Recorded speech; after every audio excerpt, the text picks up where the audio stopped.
Oh my gosh, guys, it is actually so cold in my room right now. So I got to put the jacket on. I got the hat, the hoodie, the whole kit and caboodle. It is cold, but that also gets me really excited about today's topic. So today we're going to be covering the top 5 beginner skills slash tricks that you got to learn this season. Now, some of these you're going to be able to apply outside of the park and bring them into the park, and some you're going to learn in the park and bring them out to the main run. When it comes to snowboarding and freestyle, I love just being able to do tricks everywhere. I don't need a park to get better at snowboarding, so I'm hoping to get as much of that up across to you guys, so no matter where you go and what you ride, you're going to have a sick time. So at any point you're digging the content, definitely give it a thumbs up or two.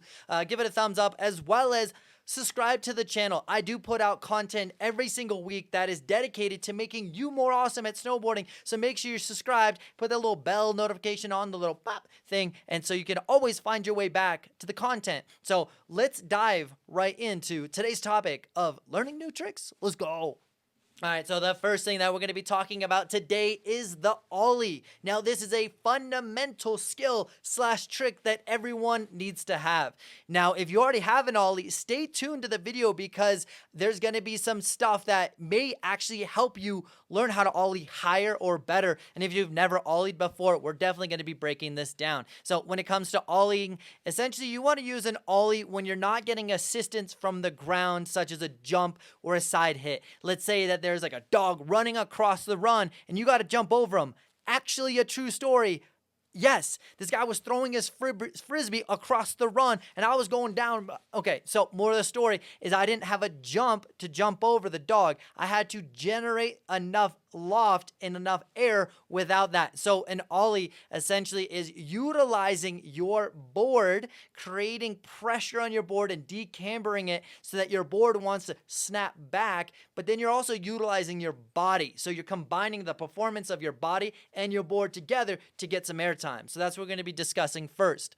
All right, so we're going to switch screens so I can show you some examples, do a little drawing on the screen, and make this sick. Make sure you guys get it. First thing we're going to do is watch the ollie, then break it down.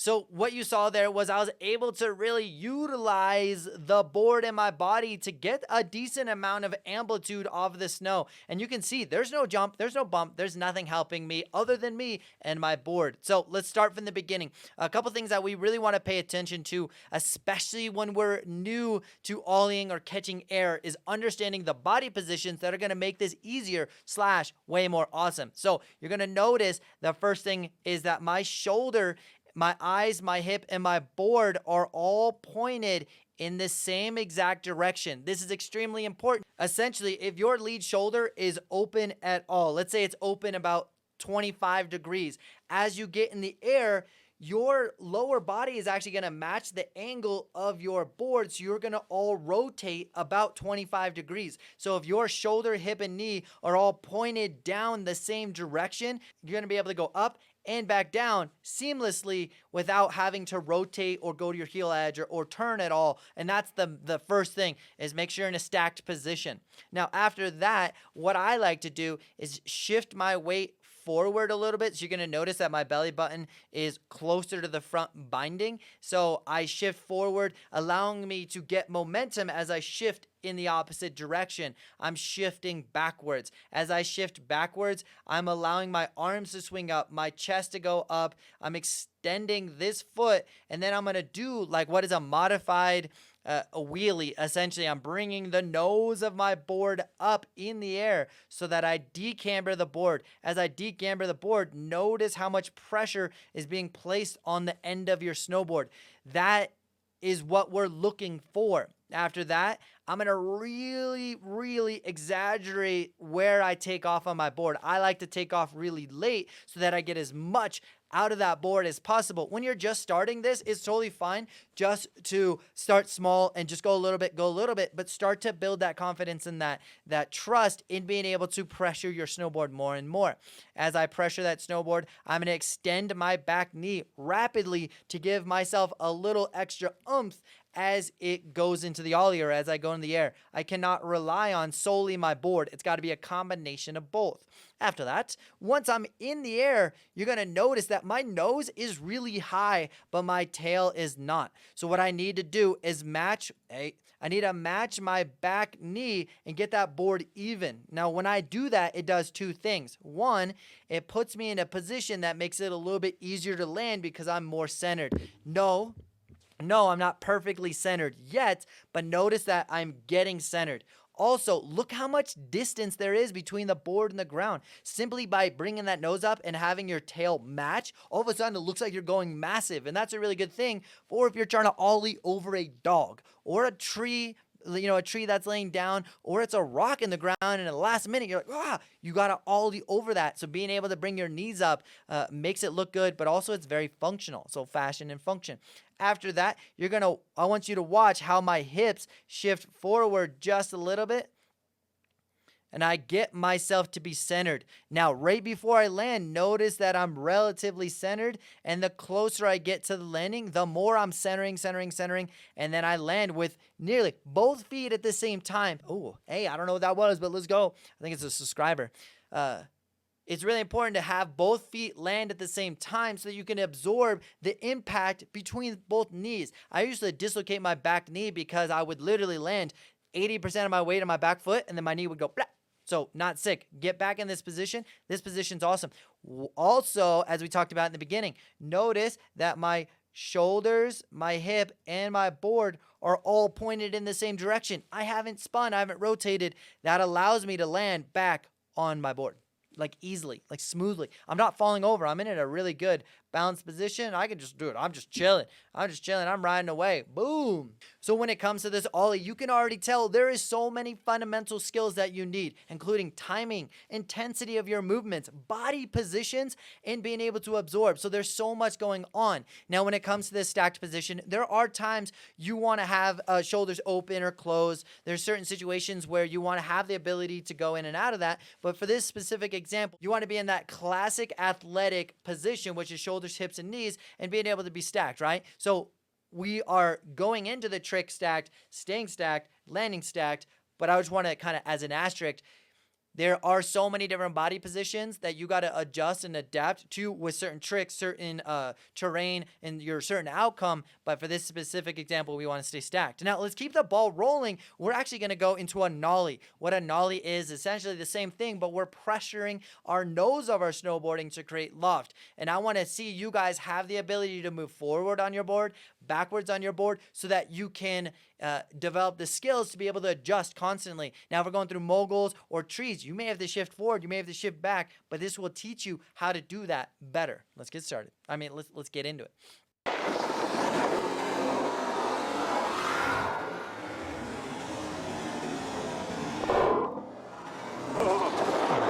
So just like the ollie, there's a couple things that are similar, such as the shoulders, hips, and board and knees are all pointed in the same direction, but the biggest difference is instead of ollieing off of my tail, I'm nolling or building pressure off of the nose of my snowboard. So you're going to see here that I do start kind of little backseat. I'm shifting my weight forward.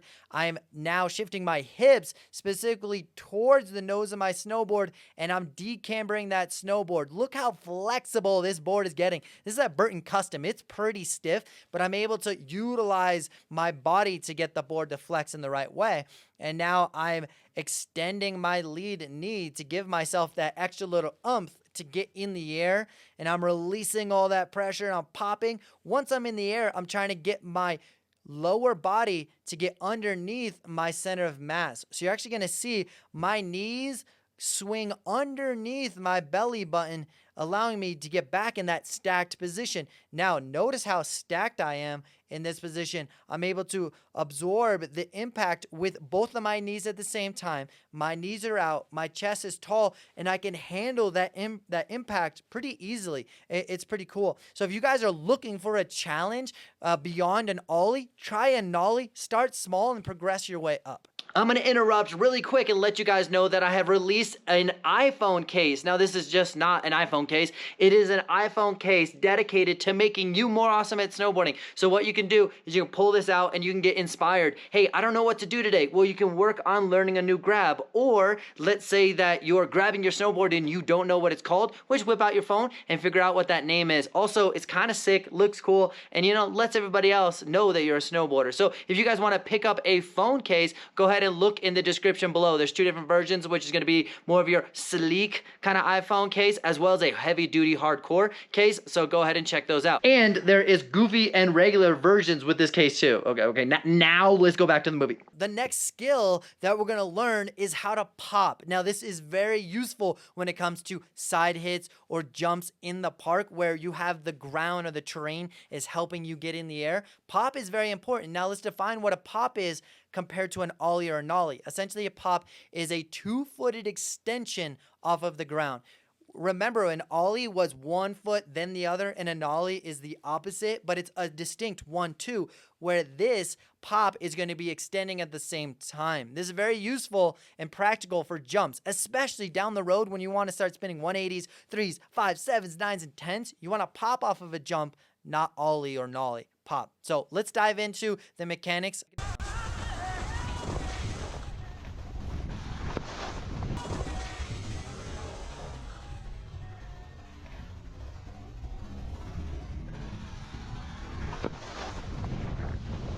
Now, when it comes to popping off of a jump, one of the other variables that we have is being able to do setup turns. So I do a couple, like I do a toe side turn, I get it on my heels. I will be on my heels for just a second, but you will notice for this specific example that I do flatten out. I do get my board flat right about there, and then I'm able to go off of a flat base. Now, we talked about in the previous breakdown that my shoulders, my hips, my knees, and my board are essentially all pointed in the same direction. Now, that's very useful when I start to go bigger. If my lead shoulder was open 30 degrees and I got in the air, my whole body's going to start to rotate 30 degrees, if not more. So you got to stay stacked. Understand those fundamental movements, learn them in the ollie, the nollie, and then take those to here, take them to the jump. Now, if you can dial that stuff out there, this is going to be way easier. So the principles are the same.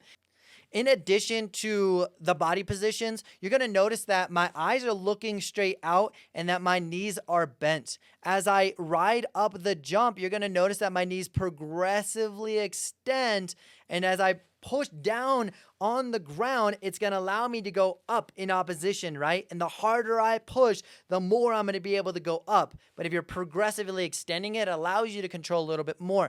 Now, there is kind of a different opinions on this next thing, and I just want to clarify my opinion on this. So some of you guys may be asking, well, technically this is an ollie because I'm pressuring the tail of my board, which is like true but not true. Yes, you're pressuring your board, but you're not decambering your board. Notice that my knees are extending equally and I'm pushing off of the jump, but I'm leaving as late as possible on the jump. And I like to do this to maximize my amplitude and the distance I cover so I can go big. If I were to ollie, which means decamber the snowboard, then it's going to create a lot of pressure on the tail, which will cause me to snap forward, and I have the chance of falling on my head and catapulting forward, which is not what we're looking for. So it's a progressive extension of both feet at the same time, but I'm timing it as late as possible so I can really maximize my distance and vertical gain. So, right, extend. The board is flat. It's not decambered. My knees are extended the same amount. So I just want to clarify that. So after that, you're going to bring your knees up and retract them to your center of mass for a couple of reasons. Again, it's a balanced position because you're like nice and compact, as well as it just looks bigger, right? You're just like, whoa, this dude's going huge. And then what I did on this specific example is I gave it a little spice. I did a little shifty with it just to keep it interesting. And I was like, just for fun. But then as I get into the landing position, yes, I'm doing this tactic, what allows me to bring the tail down, but you're going to notice that I bring the tail down barely. And now how am I absorbing this impact with both knees at the same time? Even though my tail went down, just for a little style, right? A little style, but then I immediately got my pressure distributed between both of my knees. And then I was able to absorb that. And then, dude, I'm ready to go for the next trick. I'm ready to go. So that's how you pop, hit a jump, and go big. There's a couple little secrets for you. So the next clip that I got for you is a fun little test, and I would love for you to try this on hill. And if you do, have somebody film it, tag me on Instagram. I'd love to see it. But here's a little bit of a test. It's kind of a test / warm-up that I like to use. So let's get into it, and I'll explain it more.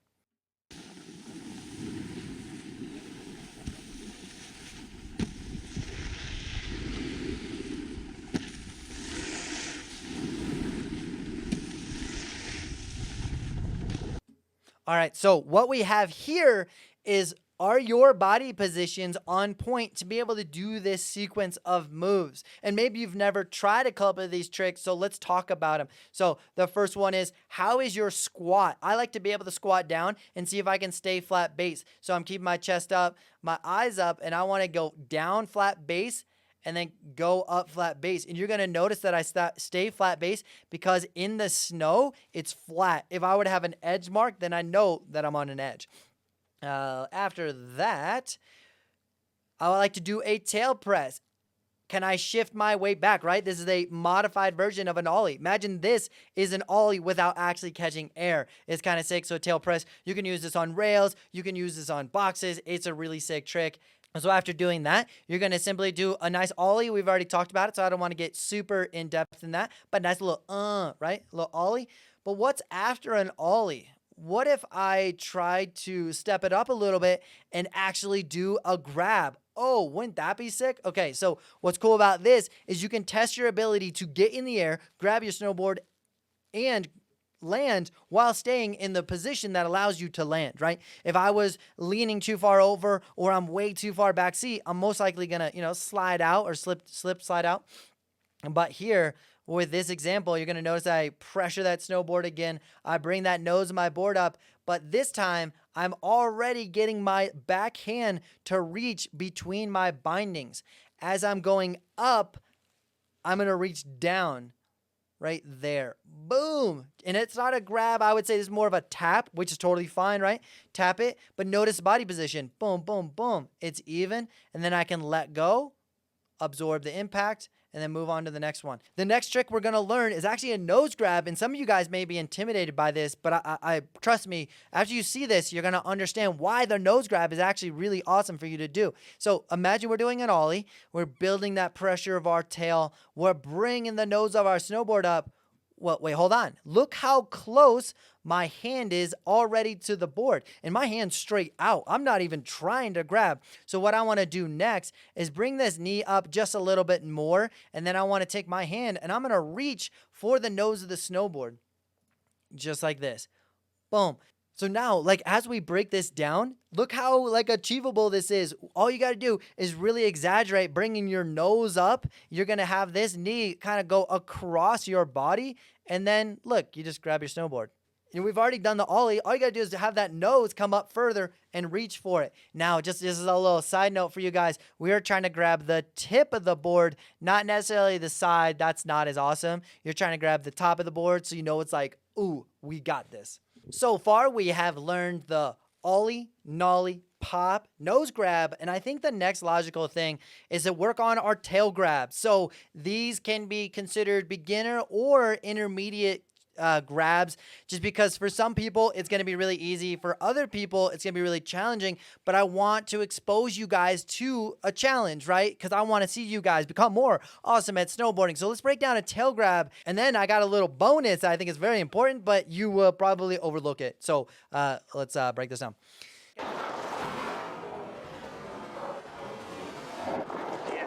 So when it comes to the tail grab, I know some of you guys are going to be like, that's a tail tap. But regardless, when it comes to the tail tap / tail grab, you got to move very, very quick. Your movements have to be so quick and rapid because we don't have a jump here. There's nothing assisting us in the air. So we got to be able to get as much air as we can. And once we're in the air, we got to move quick. So you're going to notice that this lead knee does extend just a little bit, but a lot of the work is coming from this back knee. This back knee essentially is going to retract up and across and try to get to this shoulder as much as possible. And what that's going to do is it's going to bring that tail of the board close to my hand. Now look at this. my knee is moved across, like I said, but I'm grabbing my tail, but I'm not reaching down and diving down and getting in a weird position. I'm in a very stable yet compact position while getting this grab. Now imagine I was going off of a big jump. This is a good position, but we're not going off of a big jump, so we have to do it quick. Now the next thing is we got to tap that snowboard, and then we got to let go and get our body back in that position to absorb that impact evenly and then ride away. So that is going to be a challenge, but the big takeaway is get in the air as high and as quick as possible, and then a lot of the work is done with our back knee driving across our body, allowing that grab, our hand and the board to be in the middle for the grab, and not just one is doing more work than the other. All right, so I kind of teased this a little bit. Here's a bonus. This is kind of a funny bonus. Let me know what you guys think about this in the comments below. Do you do this tactic or do you not? Let me know. Two-hand strapping? Do you not do that? Dude. Do you not do that? I know two-hand strapping. You got it. You click the first, click the second, and you're done. So it's kind of funny, right? So what I do is I'll put the heel strap halfway and then the toe strap halfway and then crank them down at the same time. So it's kind of a fun little bonus. That way, like on a powder day, you're gone, dude. You're leaving. You're not spending 4 hours trying to strap in.